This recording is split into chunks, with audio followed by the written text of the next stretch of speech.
Bismillahirrahmanirrahim. Assalamualaikum warahmatullahi wabarakatuh. Apa kabar ayahanda dan bunda? Alhamdulillah kita masih diberi kesempatan oleh Allah untuk berbagi informasi. Kali ini terkait dengan pasal 21 Konvensi Hak Anak tentang anak-anak yang diadopsi. Sebagaimana kita ketahui, Konvensi Hak Anak ini diratifikasi oleh Indonesia sejak tanggal 25 Agustus tahun 1990 melalui Keputusan Presiden nomor 36 tahun 1990. Apa poin penting yang ditekankan melalui pasal ini? Yaitu ketika anak-anak diadopsi, hal terpenting adalah melakukan apa yang terbaik untuk mereka. Jika seorang anak tidak dapat dirawat dengan baik di negara mereka sendiri, misalnya dengan tinggal bersama keluarga lain, maka mereka mungkin diadopsi di negara lain. Ini poin penting adopsi, ya. Untuk lebih jelasnya proses adopsi, ayahanda dan bunda tolong membaca Undang-Undang nomor 23 tahun 2002 yang kemudian dirubah dengan Undang-Undang nomor 35 tahun 2014 tentang perlindungan anak. Dan ada peraturan pemerintah terkait dengan pengangkatan, lalu kemudian peraturan Menteri Sosial terkait dengan pengangkatan anak. Proses pengangkatan anak itu tidak serta-merta langsung kita ingin mengangkat anak langsung itu terjadi, tetapi dia melalui sebuah proses yang dilakukan oleh satu tim yang dibentuk oleh Kementerian Sosial ataupun oleh Dinas Sosial di tingkat provinsi, yaitu tim PIPA.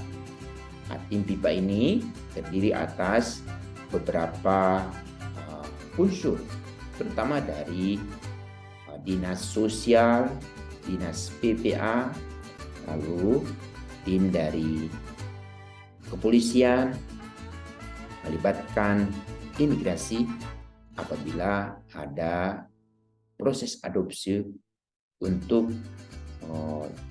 anak-anak diangkat oleh warga negara asing. Proses seperti ini kehendaknya. Melalui tim PIPA ini akan diteliti calon ayah angkat dan calon ibu angkat atau ibu tunggal juga akan berproses juga.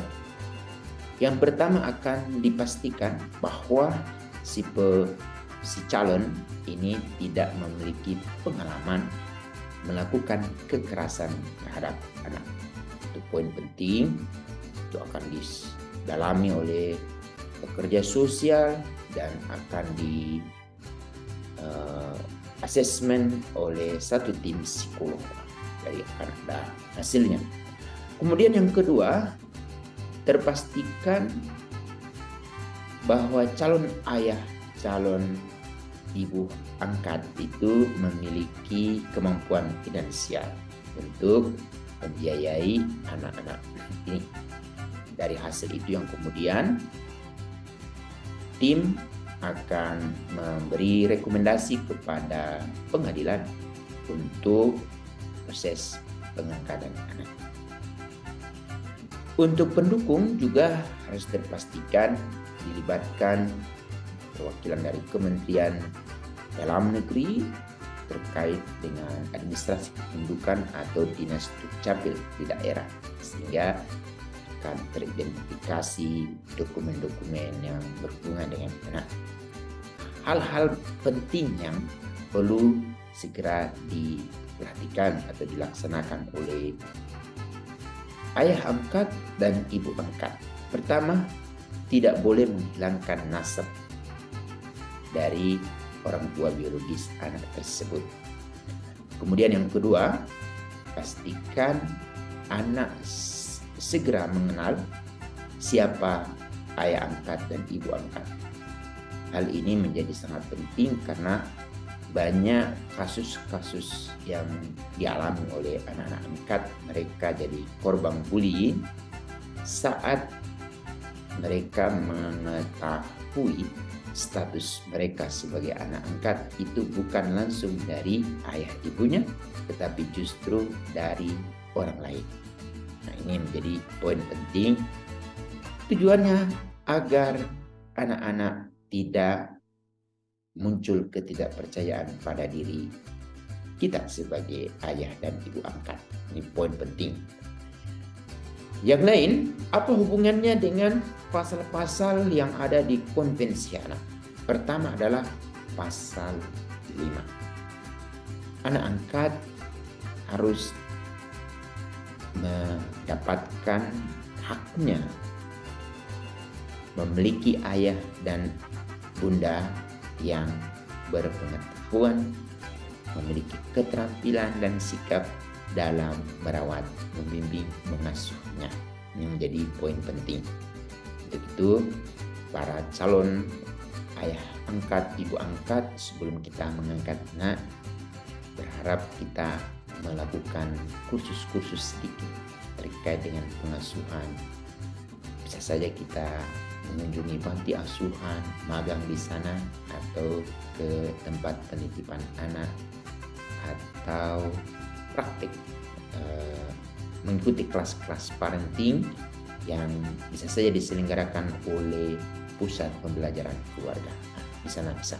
Itu pertama. Yang kedua adalah pastikan identitas anak itu selalu mempertahankan identitas atau nasab orang tua biologis. Selanjutnya juga segera anak itu mengetahui siapa kita sesungguhnya, agar anak itu semakin percaya, yakin bahwa ayah dan bundanya yang membesarkannya penuh dengan kasih sayang. Ini pasal 7. Lalu pasal 8 terkait dengan identitas. Identitas ini yang kemudian memungkinkan anak memiliki 2 identitas. Dapat kita lihat seperti anak-anak yang diangkat oleh warga negara asing seperti Belanda atau beberapa negara lain. Itu anak-anak akan terlihat identitasnya. Dia sebagai anak Indonesia tetapi memiliki kewarganegaraan Belanda. Nah, kalau di Indonesia agak sedikit tidak ada perbedaan ya antara ayah ibu angkat dengan anak angkat. Jangan sampai identitas anak hilang. Jadi identitas orang tua biologisnya juga tetap dia mengenalnya. Lalu juga ayah dan ibu angkat. Ini menjadi hal yang harus dia pastikan untuk selalu dia jaga. Ini poin. Selanjutnya terkait dengan bagaimana kalau pada suatu waktu ayah dan ibu angkat ini memiliki rencana untuk berpisah. Ini kita harus pastikan juga bagaimana anak-anak angkat ini kelangsungan hidupnya. Ini harus pastikan kalau boleh kita sudah mengangkat anak, kenapa harus berpisah? Kan tujuan dari perkawinan adalah sesungguhnya memiliki anak. Sekarang kita sudah diberi kepercayaan oleh Tuhan untuk membimbing, mengasuh, membesarkan anak yang sudah kita angkat melalui sebuah proses yang tidak mudah. Kenapa kita harus berpisah? Ini harus kita pertahankan perkawinan kita ya. Kemudian bagaimana anak-anak kalau diangkat oleh orang tua di luar pulau atau di luar kabupaten atau di luar negeri? Ini kita harus pastikan dia selalu berkomunikasi dengan orang tua biologisnya. Bisa saja ini untuk selalu menjaga silaturahim ya, kita fasilitasi. Lalu pastikan proses adopsi ini bukan bagian dari proses tindak pidana penculikan atau perdagangan manusia. Kalau boleh ini kita harus perhatikan. pastikan untuk itu mereka yang ada di tim pipa, lalu yang utama juga mereka yang ada di bandara, di terminal, atau di stasiun untuk selalu memperhatikan gerak-geri ada orang-orang yang membawa anak. Ini juga harus kita pastikan apakah ini anak mereka sesungguhnya atau seperti apa. Ini juga untuk menghindarkan ini betul kemampuan untuk mengidentifikasi, tidak begitu saja ya. Ini ada pelatihan-pelatihan. Kemudian privasi anak ini harus dijaga. Penting. Yang paling utama adalah anak harus segera mengenal siapa diri orang tua, tapi terkait dengan identitas ini memang harus dilindungi. Yang menjadi penting juga adalah proses adopsi dapat kita lakukan di lembaga kesejahteraan sosial anak. Ada beberapa lembaga seperti Yayasan Sayap Ibu, itu salah satu yayasan yang diberi peran untuk membantu proses adopsi yang kemudian dilanjutkan ke tim pipa.